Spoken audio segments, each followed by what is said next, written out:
Hello दोस्तों, स्वागत है आपका हमारे चैनल में। अगर आपने अभी तक द स्टडी हब को सब्सक्राइब नहीं किया है तो please do subscribe the study hub. तो हमने अपना फर्स्ट लॉ ऑफ मोशन और कुछ बैकग्राउंड जो है वो डिस्कस कर लिया था पहले वाली वीडियो में।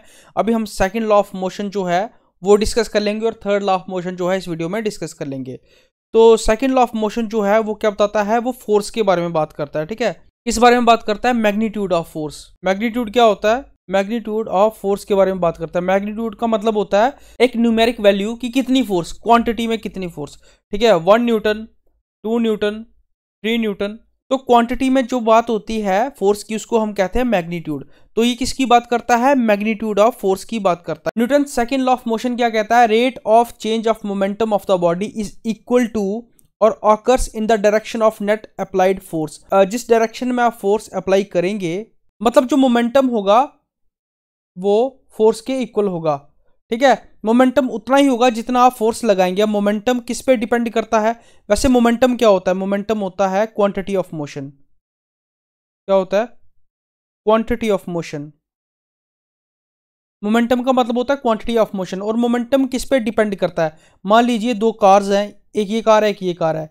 ये जो कार है ये 10 किलोमीटर प्रति आवर की स्पीड से आ रही है और ये जो कार है ये 100 किलोमीटर प्रति आवर की स्पीड से आ रही है। ठीक है, ये दो कार्स हैं। तो इनमें से रोकना किसको आसान है? इस कार को रोकना आसान है, क्योंकि इसकी जो वेलोसिटी है, इसकी जो स्पीड है वो कम है। तो जो हमारा मोमेंटम है, क्वांटिटी ऑफ मोशन है, वो डायरेक्टली प्रोपोर्शनल किसके है? क्वांटिटी ऑफ मोशन जो है वो डायरेक्टली प्रोपोर्शनल किसके है? वेलोसिटी के। वेलोसिटी के जो है वो डायरेक्टली प्रोपोर्शन है। जैसे वेलोसिटी बढ़ेगी वैसे ही क्वांटिटी ऑफ मोशन जो है वो इंक्रीज हो जाएगा। और अब मैं आपको बताता हूँ, यहाँ पे एक कार है और ये एक ट्रक है, ये एक बड़ा सा ट्रक है। ठीक है, तो ये कार जो है ये 20 किलोमीटर प्रति आवर की स्पीड से आ रही है, लेकिन ये जो ट्रक है ये भी 20 किलोमीटर प्रति आवर की स्पीड से आ रहा है।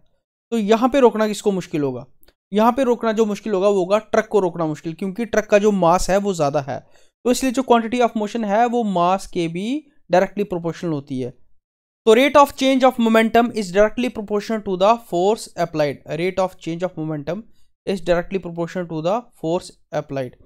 तो dp अपॉन dt हो जाएगा और force equal to k dp upon dt हो जाएगा। और k की वैल्यू क्या होगी? फोर्स का जो यूनिट है वो है न्यूटन। फोर्स का यूनिट जो है वो न्यूटन इसलिए है क्योंकि फोर्स की जो वैल्यू को क्वांटिफाई किया था सबसे पहले वो न्यूटन ने किया था। इससे पहले जो है फोर्स की वैल्यू को क्वांटिफाई नहीं किया गया था और न्यूटन आज़ाद था के की वैल्यू को कुछ भी रखने के लिए। तो वो क्या करता है? के की वैल्यू को 1 रख देता है।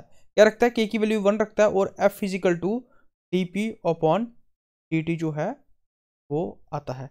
इसके बाद हम क्या करते हैं? Then force equals to dp की वैल्यू क्या है? p हमने बताया था mv। ठीक है, mv अपॉन dt। तो फोर्स इक्वल टू मास जो है वो कांस्टेंट रहता है, मास कांस्टेंट है, dv upon dt। Force equals to m। dv और dt किसके इक्वल होता है? a के इक्वल होता है। Force equals to m a, f equal to m a। तो ये क्या हो गया?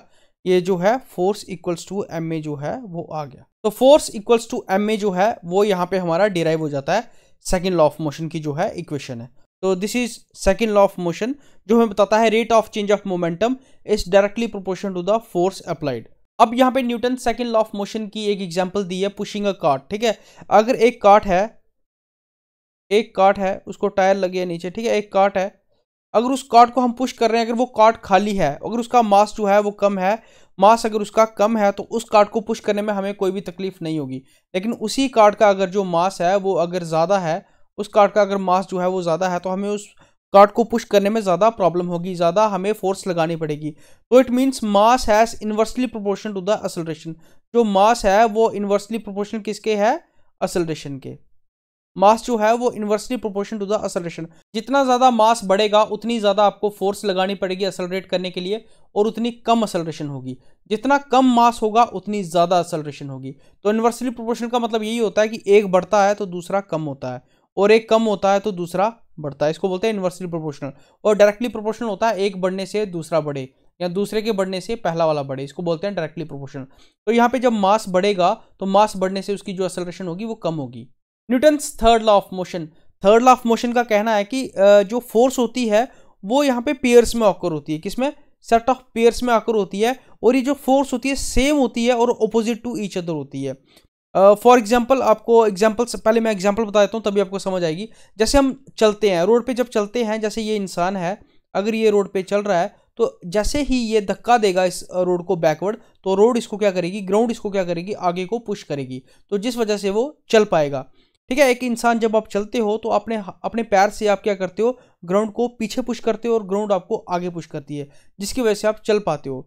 रेस्टिंग अगेंस्ट अ ट्री, ठीक है, एक पेड़ लगा है और यहाँ पे एक इंसान बैठा हुआ है, ठीक है, इससे पीठ लगा के बैठा हुआ है। तो अगर ये पीठ लगा के बैठा हुआ है, जितने फोर्स ये पेड़ के ऊपर लगा रहा है, ठीक है, मतलब आराम करने के लिए, रिलैक्स करने के लिए, उतना ही जो फोर्स है वो पेड़ इसके ऊपर लगा रहा है। तो ये क्या होता है, ये बैलेंस्ड हो जाता है। ठीक है, ये तो बैलेंस्ड फोर्स का जो है वो कंसेप्ट यहाँ पे प्ले होता है। तो ये जो जितना फोर्स ये इंसान पीछे लगा रहा है, उतनी ही फोर्स क्या कर रहा है, ये ट्री भी उसके ऊपर लगा रहा है। सिटिंग ऑन द ग्राउंड, जब भी हम ग्राउंड के ऊपर बैठते हैं, ये जो इंसान है अगर ये ग्राउंड के ऊपर बैठता है, तो बैठने से क्या होगा, जितनी ये क्या करेगा, फोर्स ग्राउंड के ऊपर लगाएगा, बैठने से अपने उतनी ही फोर्स जो है ऊपर ग्राउंड लगाएगी। जितनी फोर्स ये नीचे लगाएगा उतनी ही फोर्स ये ऊपर लगाएगा, जिसकी वजह से ये यहाँ पे बैठ पाएगा। तो इसको बोलते हैं to every action there is equal and opposite direction. ठीक है, तो यहाँ पे ये क्या कर रहा है इंसान, ये क्या कर रहा है, ग्राउंड को पुश कर रहा है, एक्शन कर रहा है। तो ग्राउंड क्या कर रही है, इसको रिएक्शन दे रही है, आगे पुश कर रही है। तो रेस्टिंग अगेंस्ट अ ट्री, यहाँ पे ये इंसान क्या कर रहा है कि ट्री के अगेंस्ट क्या कर रहा है, अपनी जो पीठ को लगा के बैठा है, और ट्री क्या कर रहा है, इसको रिएक्शन दे रहा है, वो भी इसको क्या कर रहा है, उसकी फोर्स को बैलेंस कर रहा है। वही जो सेम फिनोमेना यहाँ पे भी प्ले हो रहा है। तो वही है थर्ड लॉ का कहना, to every action there is equal and opposite reaction. आप कोई भी एक्शन करते हैं, उसका जो रिएक्शन होगा वो ऑपोजिट रहेगा और इक्वल रहेगा। मैंने आपको पहले भी एग्जांपल दी थी, पिछली वीडियो में शायद, एक बुलेट की और एक गन की एग्जांपल दी थी मैंने आपको। ठीक है,